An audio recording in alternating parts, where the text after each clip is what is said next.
नमस्कार। एक सवाल है, आचार्य चाणक्य का हजारों साल पुराना ज्ञान क्या आज भी हमारी फाइनेंशियल प्रॉब्लम्स को सॉल्व कर सकता है? आज हम इसी सवाल का जवाब ढूंढेंगे, उनकी उस टाइमलेस विजडम को समझेंगे जो आज भी उतनी ही रेलेवेंट है। तो चलिए शुरू करते हैं। हम में से ज्यादातर लोग क्या मानते हैं? यही ना कि पैसा सिर्फ दिन रात की कड़ी मेहनत से ही आता है। लेकिन चाणक्य इस आम सोच को सीधे सीधे चुनौती देते हैं। उनका मानना था कि असली शक्ति फिजिकल मेहनत में नहीं बल्कि कहीं और छुपी है। जरा यहां देखिए, एक तरफ है शारीरिक मेहनत जिसकी एक लिमिट होती है, और दूसरी तरफ है मानसिक शक्ति, यानी एक राजा की सोच जो अनलिमिटेड संभावनाओं के दरवाजे खोल देती है। मतलब साफ है, धन सिर्फ हाथों से नहीं बल्कि दिमाग से बनता है।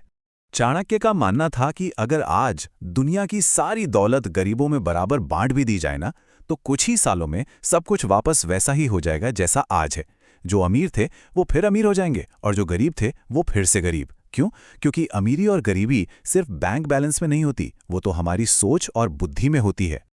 और यही इस पूरी बातचीत का निचोड़ है। पैसा कोई मंजिल नहीं बल्कि दिमाग का एक खेल है, और जो इस खेल के नियम समझ गया वो जीत गया। तो चलिए चाणक्य के उन नियमों को जानते हैं जो अमीर बनने का रास्ता दिखाते हैं। तो सवाल ये उठता है कि कोई अपने बुद्धि का इस्तेमाल पैसा बनाने के लिए करे तो करे कैसे? चाणक्य ने इसके लिए कुछ बहुत ही प्रैक्टिकल फॉर्मूले दिए हैं जो आज भी उतने ही काम के हैं।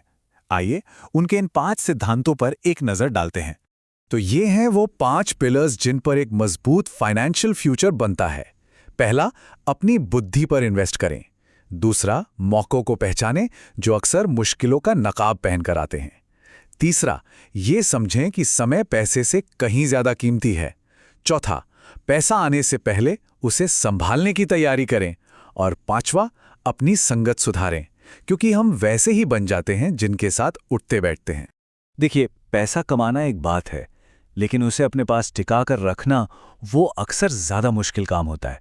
चाणक्य ने यह चेतावनी दी थी कि पैसे को बचाना भी उतना ही जरूरी है जितना उसे कमाना।